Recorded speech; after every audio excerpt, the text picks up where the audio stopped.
Graça e paz, querido. Que alegria tê-lo aqui em mais uma matéria, mais um curso, ou seja, nós estamos entrando aí no módulo 3 do curso livre de teologia.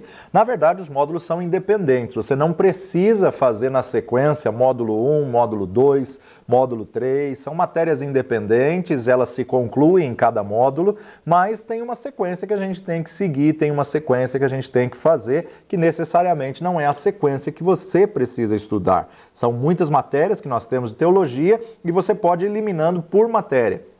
Toda matéria na nossa plataforma, você vai ter o PDF, você vai ter alguns exercícios aí para poder fixar a sua mentalidade do teu aprendizado, e assim também você pode usar esse nosso material para poder lecionar, para poder dar aula na escola bíblica dominical ou até pregar em cima dessa revelação tremenda da palavra de Deus que é inesgotável. Esse módulo do Pedras Fundamentais 2, que é parte do módulo 3 do curso Livre Teologia, na verdade, a gente precisa dar uma recordada, né? Relembrar o que foi a Pedras Fundamentais 1, ou seja, Pedras Fundamentais 1, a gente falou sobre o alicerce, a base, sobre o fundamento, sobre cavar, cavar, cavar até chegar na rocha. A rocha, pedra de esquina, a rocha, pedra fundamental, que é Cristo. Sobre esta rocha, Jesus disse para Pedro, sobre esta revelação, sobre esta pedra, edificarei a minha igreja. Qual? Tu és o Cristo, Filho do Deus vivo.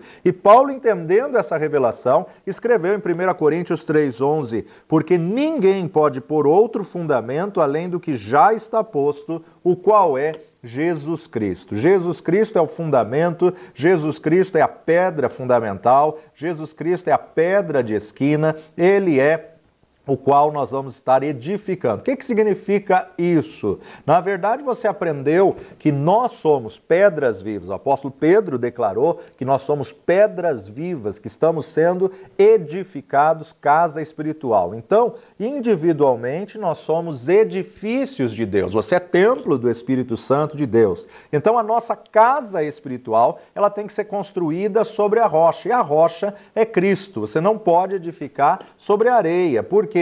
Vão vir chuvas, correr os rios, soprar os ventos, e se você tiver edificado sobre areia, vai desabar a casa e vai ser grande a sua queda. Muitas pessoas passam por problemas porque as pessoas não estão construindo a sua vida espiritual sobre o fundamento correto. Não estão construindo a sua vida espiritual sobre Cristo, sobre a rocha. Tem gente que constrói a casa sobre a denominação, tem gente que constrói a casa sobre um pastor, um líder, um apóstolo de confiança dele, e de repente esse apóstolo cai, fraqueja, falha, e para onde vai a sua fé? Sua fé não pode estar firmada em homens, a sua fé, o seu fundamento não pode estar firmado numa denominação, numa placa denominacional ou sobre um profeta, né? Quantas pessoas que estão firmados sobre o que o profeta disse, o que a profetisa diz, ou tantas outras inúmeras coisas. O maior e melhor e único fundamento é o Senhor Jesus Cristo. Então a sua vida espiritual, ela tem que estar construída sobre a rocha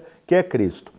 E não sobre uma denominação, um pastor, um profeta, um irmão ou uma irmã, ou uma revelação, uma visão que você tenha tido. Quando você está com a sua vida fundamentada em Cristo Jesus, você permanece firme a despeito do que aconteça. A sua casa não vai desmoronar porque você está firmado na rocha. Jesus nunca vai te decepcionar, nunca vai te enganar, nunca vai te trair, e quando nós estamos firmados em Cristo, nós não vamos ficar abalados. Quando nós vemos os escândalos, nós podemos até nos entristecer, mas jamais nos desviarmos, porque o nosso fundamento é Cristo. Sobre esta rocha edificarei a minha igreja, e as portas do inferno não prevalecerão contra ela. Agora, antes disso, a gente precisa colocar as pedras fundamentais. Vimos aí no módulo 2, na pedra fundamental 1, nós vimos aí o senhorio de Jesus. Então, sobre a rocha que é Cristo, você tem que tê-lo como Senhor da sua vida, Senhor que governa, o seu dono da tua vida. Sobre o senhorio de Jesus, nós colocamos arrependimento de obras mortas. E sobre arrependimento de obras mortas,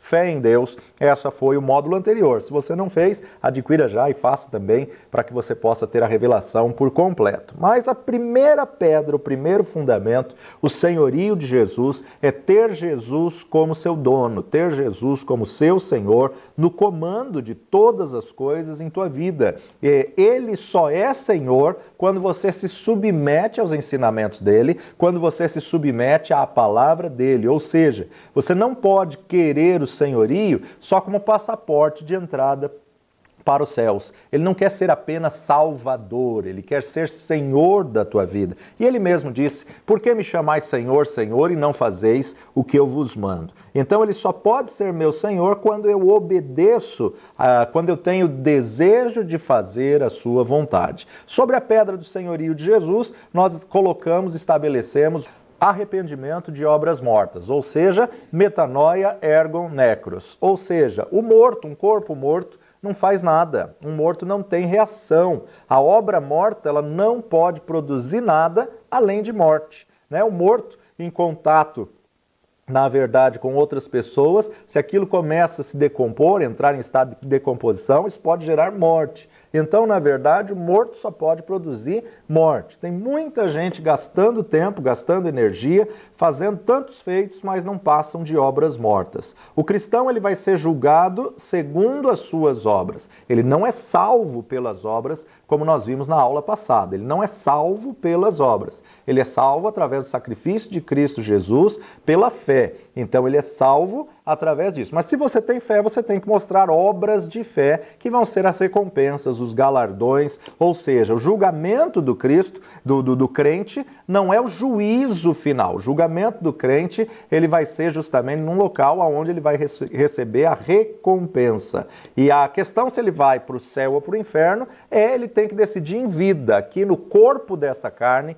por Jesus Cristo, o único caminho, única verdade, única vida, ao qual ele mesmo disse: ninguém vem ao Pai se não for por mim. Então, na verdade, quando nós chegarmos àquele grande dia, vamos estar diante do tribunal de Cristo para recebermos a recompensa, o galardão. Tem muitos crentes que a obra não passa de madeira, feno e palha. E a hora que passar pelo fogo, vai dissipar tudo. Mas a própria palavra nos diz: todavia será salvo, porém será salvo como que pelo fogo. Já outros cristãos, todos seus feitos são enquadrados em ouro, prata e pedras preciosas.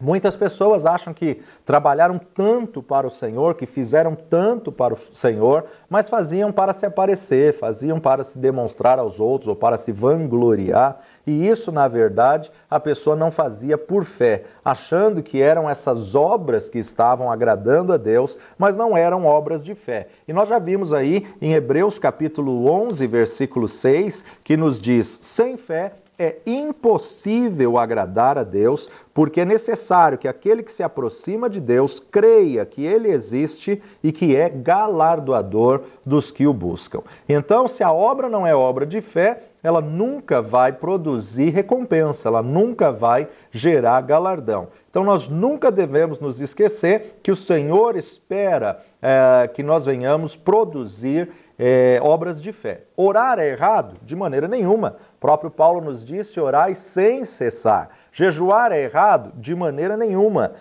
Fazer um estudo bíblico é errado? De maneira nenhuma. Temos que buscar o conhecimento. Quando que essas coisas se tornam errado? Quando não se faz pela fé, quando não se faz para a edificação. Ou seja, toda obra que for feita na força humana, que for feita esperando comprar a Deus ou se justificar através desta obra, são obras mortas, são obras que são produzidas na própria carne e não vão gerar nada a não ser morte. Agora, tem pessoas que, além de ter a obra morta, também tem uma fé morta porque não é uma fé que está firmada em Deus. E o que Tiago fala é que quando você tem o Senhor Jesus como Senhor e Salvador e tem fé, então mostre as suas obras. Já que você tem fé, demonstre as suas obras. Então, quando a fé não produz obras, ela passa a ser uma fé morta. uma fé que não age. Como que Jesus disse, e vendo a fé deles? Vendo a fé por quê? Porque a fé se vê pelas atitudes que a pessoa tem. Então, se a pessoa não tem ações de fé, atitudes de fé, ela, além de estar produzindo obra morta, ela também tem uma fé morta em si mesma. A obra morta é a obra que não é feita em fé. E a base da nossa fé é a palavra de Deus. O próprio Paulo nos disse em Romanos capítulo 10, de sorte que a fé vem pelo ouvir e o ouvir pela palavra de Deus. Então você vai para a palavra, você tem uma promessa de Deus, você pode construir sobre aquela promessa do Senhor, você pode crer que Ele falou, no que Ele falou, porque Ele é poderoso para fazer infinitamente mais. Nosso Deus não é homem para que minta, nem filho do homem para que se arrependa. Nosso Deus, Ele é Senhor de todas as coisas, e quando Ele dá a sua palavra, Ele zela em cumprir a sua palavra, porque Ele é poderoso para fazer. A obra que você faz sem envolver a fé, então se torna uma obra morta. E aqui a segunda pedra que nós falamos é o arrependimento desse tipo de feitos. Arrependimento aqui não é de pecados, é arrependimento de obras mortas, de ações feitas na própria força humana, tentando se justificar diante de Deus. Agora, vale dizer que não é deixar de fazer as coisas, não é deixar de orar, deixar de ler a palavra de Deus, deixar de dizimar, deixar de cultuar, não, de jeito nenhum, mas é consertar a motivação, consertar o foco e fazer obras de fé. Falando em fé, nossa terceira pedra foi a fé em Deus, fé em Deus. Foi a terceira pedra que nós assentamos sobre o fundamento que é Cristo, ou seja, Deus já nos abençoou com toda sorte de bênçãos espirituais nas regiões celestes. Todas as bênçãos já nos foram liberadas quando Cristo morreu na cruz do Calvário e pagou o nosso preço, vertendo seu próprio sangue na cruz do Calvário. Agora, para reverter nos céus todo o resultado negativo que a queda de Adão e Eva trouxe na vida do homem. Por quê? Porque a desobediência de Adão e Eva trouxe uma verdadeira bagunça, tanto na questão do relacionamento do homem para com Deus, como também na questão emocional do ser humano. Trouxe problemas psicossomáticos que nós podemos estudar isso em uma outra matéria. E Jesus veio, o Verbo, a palavra, o Logos de Deus, se fez carne e habitou entre nós. Ele tomou o nosso lugar lá na cruz do Calvário, ele levou as nossas mazelas, as nossas misérias, as nossas iniquidades, ele tomou sobre ele. O castigo que nos traz a paz estava sobre ele e pelas suas pisaduras fomos sarados. O evangelista Marcos, no seu evangelho, Marcos 11, versículo 22, ele registra algo muito importante das palavras de Jesus. E Jesus respondendo disse-lhes: tende fé em Deus, tende fé em Deus. Porque em verdade vos digo que qualquer que disser a este monte, ergue-te, lança-te no mar, e não duvidar em seu coração, mas crer que se fará aquilo que diz, tudo o que disser lhe será feito. Por isso vos digo que tudo o que pedirdes orando, crede que o recebereis e tê-lo-eis. E quando estiverdes orando, perdoai se tendes alguma coisa contra alguém, para que vosso Pai que está nos céus vos perdoe as vossas ofensas. Mas, se vós não perdoardes, também vosso Pai que está nos céus vos não perdoará as vossas ofensas. Jesus diz então, tende fé em Deus, aonde, na verdade, no original grego, nos aponta para a ideia, tende a mesma fé que Deus tem, tende a mesma fé, porque Deus é um Deus de fé, ele declarou a sua palavra, ele tinha certeza que aquilo iria acontecer, ou seja, em Abacuque, em Romanos, em Gálatas, em Hebreus, o próprio Senhor repete, o meu justo viverá pela fé, o justo pela sua fé viverá. Então a nossa fé tem que estar firmada no Senhor, no Deus Todo-Poderoso. Não podemos ter fé nas coisas, não podemos ter fé nas criaturas criadas por Deus, não podemos depositar nossa fé em si mesmo, no homem, ou seja, a fé tem que estar firmada no Deus Todo-Poderoso. Jesus visitou Betesda por causa de um homem que estava 38 anos ali aguardando o movimento das águas. Ninguém fica num lugar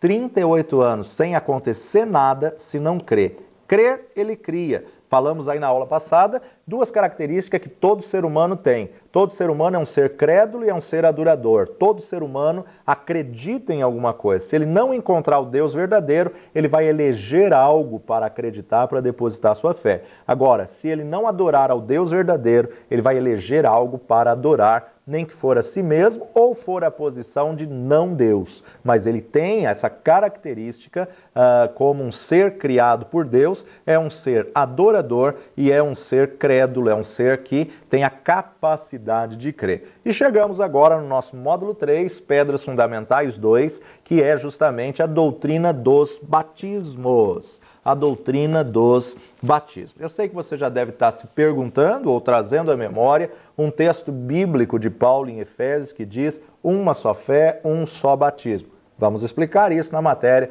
fica conosco até o final que você vai ver essa matéria. Mas vamos voltar para a base do nosso estudo dessas três módulos, módulo 2, 3 e 4, estamos estudando somente Hebreus capítulo 5, 12 até o capítulo 6, 3, que o texto nos diz assim: porque devendo já ser mestres pelo tempo, ainda necessitais de que se vos torne a ensinar quais sejam os primeiros rudimentos das palavras de Deus. E vos haveis feito tais que necessitais de leite e não de sólido mantimento. Porque qualquer que ainda se alimenta de leite não está experimentado na palavra da justiça, porque é menino. Mas o mantimento sólido é para os perfeitos, os quais, em razão de costume, têm os sentidos exercitados para discernir tanto o bem como o mal. Pelo que, deixando os rudimentos da doutrina de Cristo, prossigamos até a perfeição, não lançando de novo o fundamento de arrependimento de obras mortas e de fé em Deus e da doutrina dos batismos. Atenha-se para o texto que está no plural, e da doutrina dos batismos. Então o escritor de Hebreus se preocupa em colocar aqui que existe uma doutrina que define mais que um batismo. Existe uma doutrina que estabelece os 7 batismos que nós temos na palavra de Deus. Da doutrina dos batismos e da imposição das mãos e da ressurreição dos mortos e do juízo eterno, e isso faremos se Deus o permitir.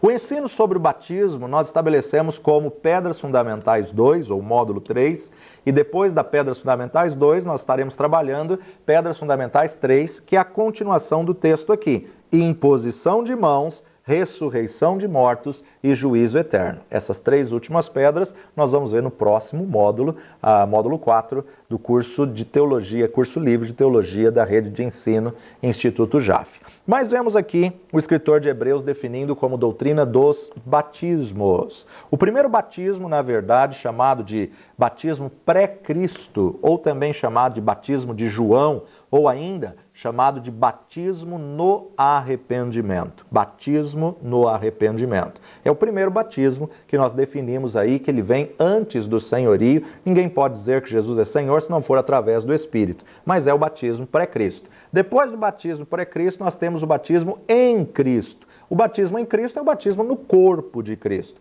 Infelizmente, alguns estão no corpo de Cristo somente por aspersão, mas o Senhor quer te colocar no bápito. Bápito é a raiz da palavra batismo, que significa colocado dentro de, mergulhado. O terceiro batismo, batismo nas águas. Batismo nas águas, a confissão pública, a demonstração pública de fé em Cristo Jesus. O quarto batismo, batismo nas nuvens. Batismo nas nuvens é uma revelação tremenda que nós encontramos no Antigo Testamento, que quando eles passaram o Mar Vermelho, foram batizados na nuvem, porque a coluna de fogo e a nuvem de fumaça era que guiava eles no Antigo Testamento, a saída do Egito até a conquista da terra de Canaã. Depois nós temos 3 batismos pós-Cristo, que são considerados o batismo no Espírito Santo, batismo no fogo e o batismo no sofrimento. Na verdade, o pré-Cristo, arrependimento, em Cristo, no corpo, e todos os outros 5 são batismo pós-Cristo. Batismo nas águas, batismo nas nuvens, batismo no Espírito Santo, batismo no fogo e batismo no sofrimento. Nós vamos ver bases bíblicas para tudo isso. Amarre aí a sua alma e esteja atento nesse estudo, esteja atento aí nesse ensinamento, aguarde, né? Lance sobre ele toda a sua ansiedade e estude a matéria completa antes de você julgar qualquer coisa. O que significa isso? O que significa a doutrina dos batismos? Em primeiro lugar, que antes de aceitar ao Senhor e antes até mesmo de passar pelo batismo nas águas, eu tenho que passar por um batismo no arrependimento. Batismo no arrependimento, ou seja, depois que eu passei por esse batismo de arrependimento, eu preparei o coração. É o batismo considerado batismo de João Batista. Por quê? Porque ele prepara o caminho, ele prepara o coração. Depois que eu passei por esse batismo de arrependimento, aí sim que eu devo estar ligado ao corpo de Cristo. Aí sim que eu devo ir para o batismo nas águas. Ou seja, porque eu me arrependi dos meus pecados e firmei o senhorio de Cristo, aí então que eu devo fazer a confissão pública de fé passando pelas águas. Por quê? O batismo nas águas não salva ninguém. O batismo nas águas não é quesito para a salvação. Tem muitas pessoas que estão colocando a salvação nas águas. Um tremendo erro, um tremendo engano, porque a salvação está somente em Cristo Jesus. Então a importância de nós entendermos que eu só posso estar ligado ao corpo de Cristo depois que eu resolvi a minha questão pessoal, a minha vida pessoal, me arrependendo dos meus pecados. Aí sim, depois que eu estou no corpo de Cristo, aí que eu vou para o batismo nas águas, aí que eu passo pela confissão pública de fé, batismo nas águas, nas nuvens, no Espírito, no fogo e no sofrimento. Não se preocupe com o batismo no sofrimento. Quando chegar o momento dele, você vai ver que tremenda revelação, tanto o batismo no fogo quanto o batismo no sofrimento. Por quê? É exatamente quando você é ensinado sobre isso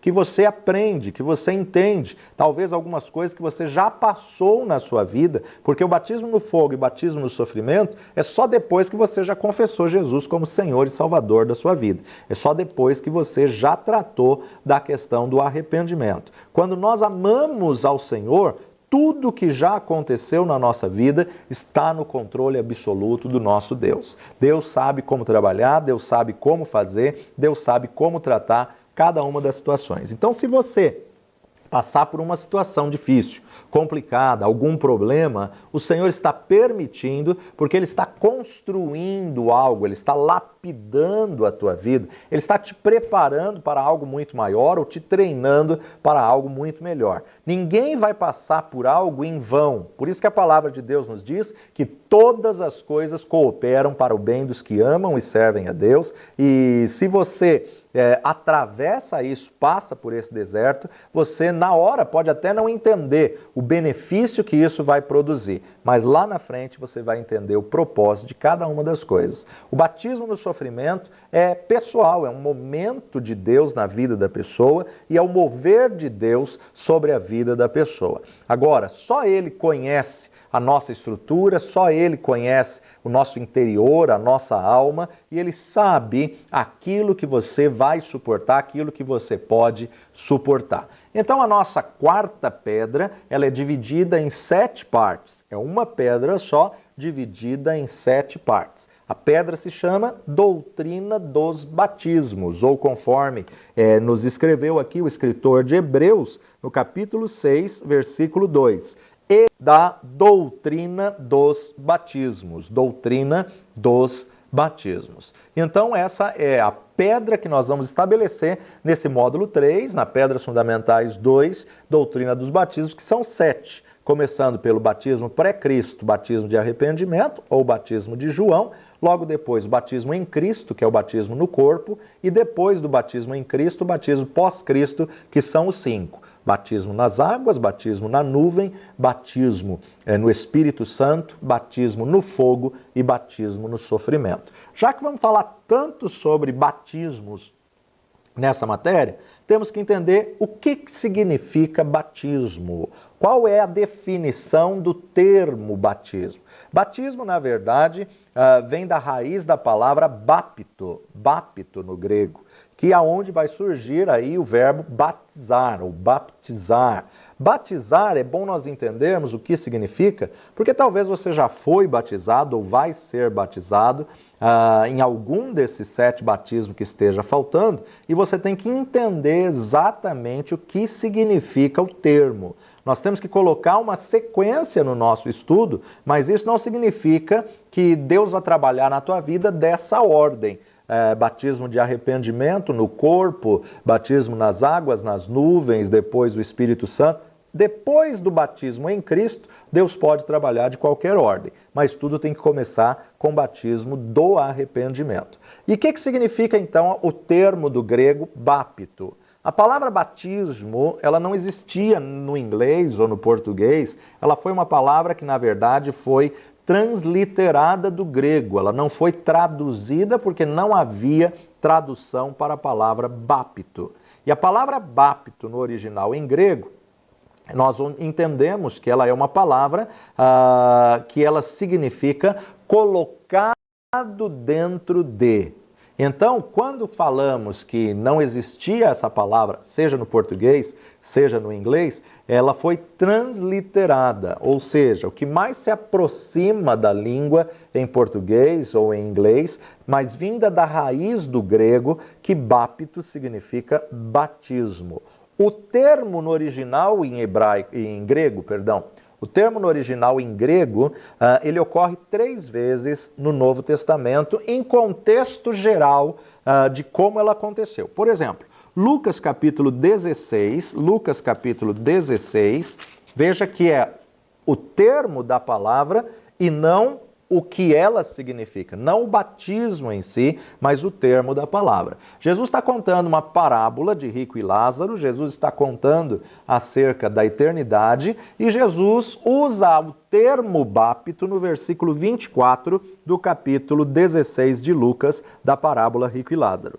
E clamando, disse: Abraão, meu pai, tem misericórdia de mim e manda a Lázaro que molhe na água a ponta do seu dedo e me refresque a língua, porque estou atormentado nesta chama. Veja que o rico está clamando a Lázaro, que está do outro lado do abismo, o rico está clamando a Abraão: Pai Abraão, manda, pede, ordena a Lázaro que mergulhe a ponta do seu dedo na água e venha ao menos me refrescar a língua. Mergulhe a ponta do seu dedo na água é o termo no original bapto. Então, bapto que significa colocar dentro de. Jesus está contando a parábola de rico e Lázaro, mostrando aí onde está a alma dos mortos, que até a crucificação era um cenário e depois da crucificação houve uma mudança. Isso nós vamos falar no próximo módulo, módulo 4. Quando tratarmos de ressurreição dos mortos, você vai entender muito bem essa passagem. Mas agora, hoje, nessa matéria, nós vamos nos ater somente a esse termo bapto. Mande a Lázaro que molhe a ponta dos seus dedos, mergulhe a ponta dos seus dedos dentro da água e venha me refrescar ao menos os lábios, porque estou atormentado nesta chama. Poderíamos transliterar a palavra aqui dizendo: mande a Lázaro que baptize a ponta do seu dedo, que bapto, que mergulhe. Outro lugar que aparece o termo bapto é João capítulo 13, Evangelho segundo João, 26, que nos diz assim: Jesus respondendo: é aquele a quem eu der o bocado molhado. Aquele a quem eu der o bocado molhado. E molhando o bocado, o deu a Judas Iscariotes, filho de Simão. Jesus estava na última ceia, sentado com seus discípulos à mesa, e ele começa a explicar: um de vós há de me trair, e eles perguntam quem? É aquele a quem eu der o pão batizado. É aquele a quem eu der o pão molhado, bocado de pão molhado. Esse termo bocado molhado no original também é bapto, ou seja, Jesus na ceia, olhando para os seus discípulos, explicando: um de vós vai me trair, mas na verdade ele dá uma indicação de qual deles seria dando um bocado molhado, mostrando aí que ele já sabia de tudo que estava por acontecer. E os discípulos estavam tão firmes que não perceberam o que Jesus estava falando e não souberam que ele estava querendo dizer: aquele a quem eu der um pedaço de pão baptizado. Mas outra parte, outro texto bíblico que vai aparecer no original, o termo bapto, está lá em Apocalipse capítulo 19, versículo 13, que vai nos dizer assim: e estava vestido de uma veste salpicada de sangue, e o nome pelo qual se chama é a Palavra de Deus. Se você tiver uma outra versão da Bíblia, eu estou com a Revista e Corrigida de João Ferreira de Almeida, e a Revista e Corrigida de João Ferreira de Almeida, ela está dizendo uma veste salpicada. Mas nas outras versões você vai encontrar a veste tinto, ou a veste tinta de sangue, a veste não apenas salpicada. Embora, se você for para um dicionário popular, um dicionário qualquer, procurar o termo salpicado no português, significa tingido. O termo salpicado significa tinto de sangue. E no caso aqui, salpicado de sangue, tingido de sangue. Não é apenas chamuscado, né? Quando nós lemos o termo salpicado hoje, na nossa geração, muitas vezes você é levado a pensar que foi apenas manchado, que foi apenas chamuscado de sangue. Não, não é isso que o texto quer dizer. Se você for para o dicionário, salpicado significa tingido, tinto. Mas no original, esse salpicado de sangue significa baptizado no sangue, ou seja, mergulhado, colocado dentro de um manto tinto, tingido de sangue, um manto molhado, um manto baptizado no sangue. Então é como se você pegasse uma bacia e enchesse ela de sangue e mergulhasse totalmente a roupa para tingi-la completamente no sangue. É isso que o termo aqui quer dizer, bapto. Então, bapto significa meter em, colocar dentro de, molhar em alguma coisa. Então, quando falamos bapto ou batismo no arrependimento, significa mergulhado no arrependimento. Batismo no corpo, mergulhado no corpo. Batismo nas águas, mergulhado, colocado dentro das águas. Batismo no fogo, mergulhado no fogo. Batismo nas nuvens, mergulhado na nuvem. Batismo no sofrimento, mergulhado no sofrimento. Então, o termo bapto, meter em, colocar dentro de, mergulhar, colocar em água, colocar em alguma coisa. Fique sossegado, se você foi batizado por aspersão, não é a quantidade de água que salva, não é a forma do teu batismo que salva. Eu só estou definindo o que significa o termo no original. Não se preocupe com a quantidade da água. Se você foi apenas por aspersão ou por ablução, né, vamos explicar esses 3 tipos de batismo, mas eu não estou aqui querendo definir ou defender que é o batismo por imersão que é o único que está salvo. Não, eu estou definindo o que significa o termo no original em grego. Bapto é mergulhar, colocar dentro de. Mas se você foi batizado por aspersão ou ablução, isso não significa que esse batismo não foi válido. Não estou de maneira alguma invalidando o seu batismo. Fique tranquilo que a gente vai falar disso numa próxima oportunidade. Por outro lado, o original grego, ele usa sufixos. Então, bapto era a raiz da palavra, que depois pode ter os sufixos. Baptizo, baptize, baptizar, baptir. Então, você tem aí sufixos que vão agregar aí ao português, como se fosse o verbo em ação, no gerúndio, batismo, batizar, batizando, né? Então, o bapto é a raiz e baptizo é o verbo em ação. Baptizar ou batizar ou batizando.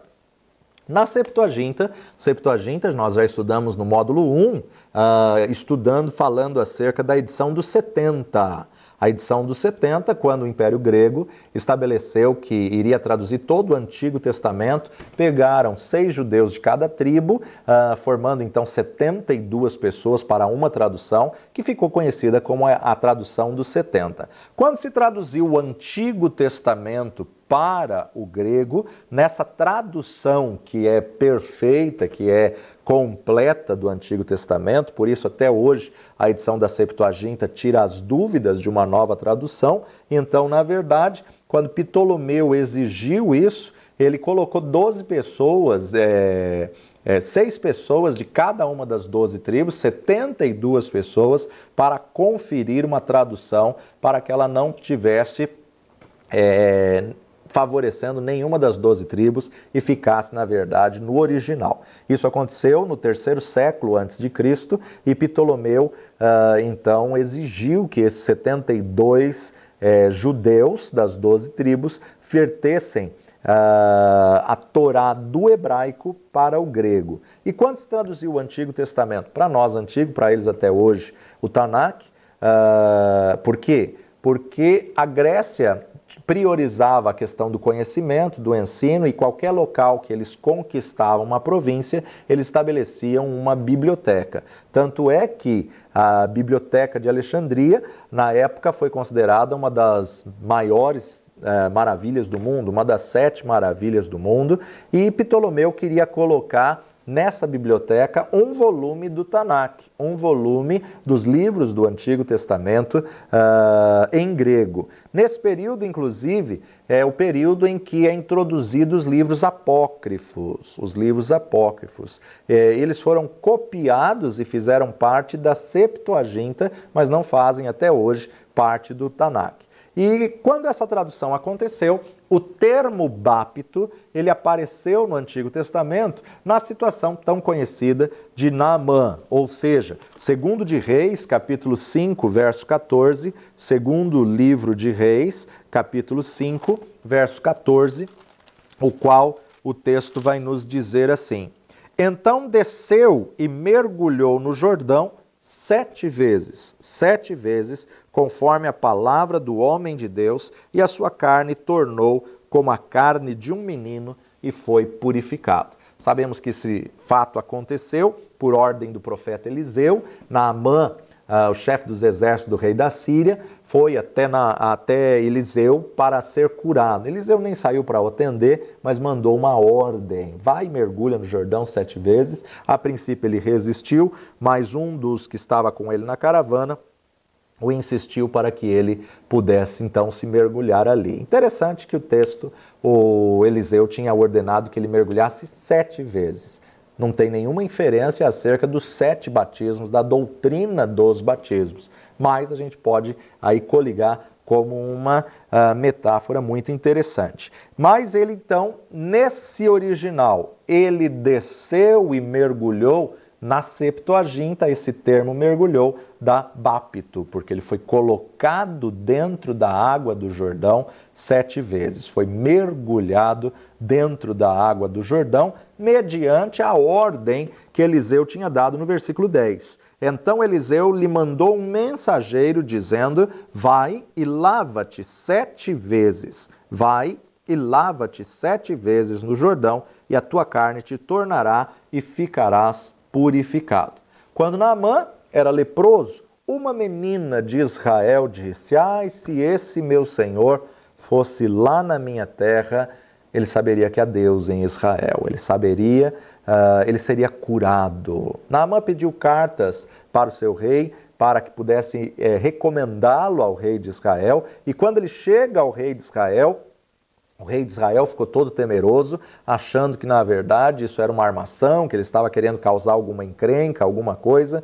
E Eliseu, ao saber disso, disse: não, manda vir, deixa ele vir, porque ele saberá que há um Deus em Israel. Ele saberá que há um Deus em Israel. E quando o homem foi, então, Eliseu nem o atendeu, não deu importância, pegou um empregado e mandou dizer: olha, vai, desce aqui no Jordão 7 vezes, mergulha no Jordão, baptize no Jordão 7 vezes. Agora, primeira, segunda, terceira, quarta, quinta, sexta vez, nada aconteceu, porque o milagre estava na obediência completa.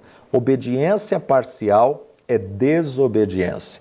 O Senhor quer uma obediência completa. Se foram 7 mergulhos, 6 não iria resolver nada. Ele teria que realmente fazer o 7º mergulho. Mas quando ele mergulha a 7ª vez, ao levantar, o texto nos diz que a sua pele era lisa como de uma criança.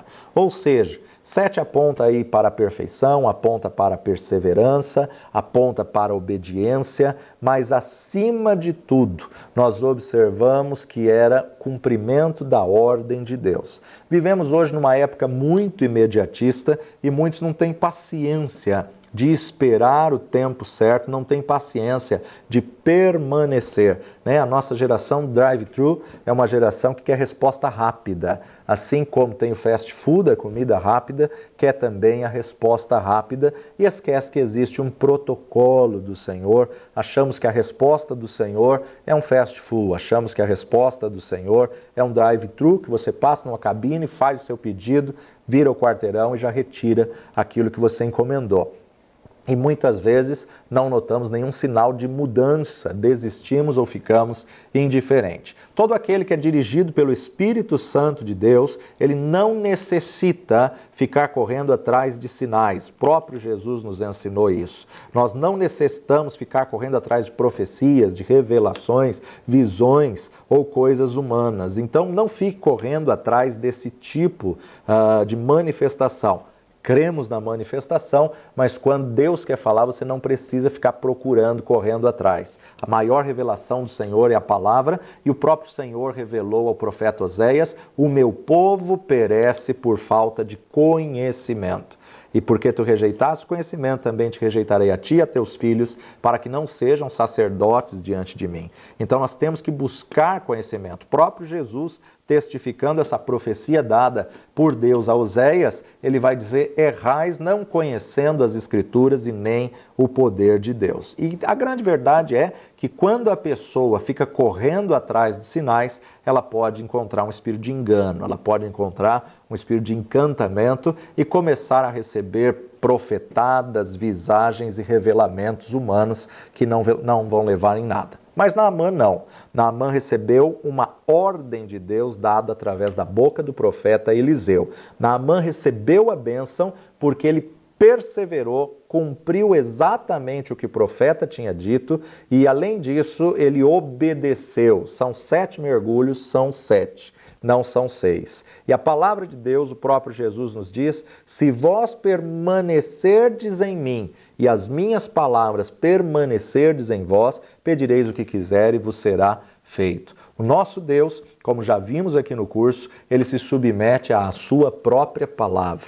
Ele estabeleceu a sua palavra acima de todas as coisas. Ele se sujeita à sua própria palavra, porque ele não vai mudar o que saiu da sua boca. O que ele determinou, ele não volta para trás, e a palavra que ele liberou, ela não volta vazia. Então eu posso colocar a minha vida sobre a palavra de Deus, que ela vai funcionar. Se nós vivermos pela palavra, nós nunca seremos enganados. Então nós temos que estar firmados na palavra e permanecer firmes e inabaláveis. Um problema das pessoas hoje é que elas não querem investir tempo no aprendizado da palavra, elas não querem investir tempo com Deus. Olha só, Moisés teve tanta experiência com Deus, mas ele pagou o preço de dar tempo e tempo de qualidade, subindo o monte, ficando no monte 40 dias, aguardando algo da parte de Deus, em comunhão, relacionamento e intimidade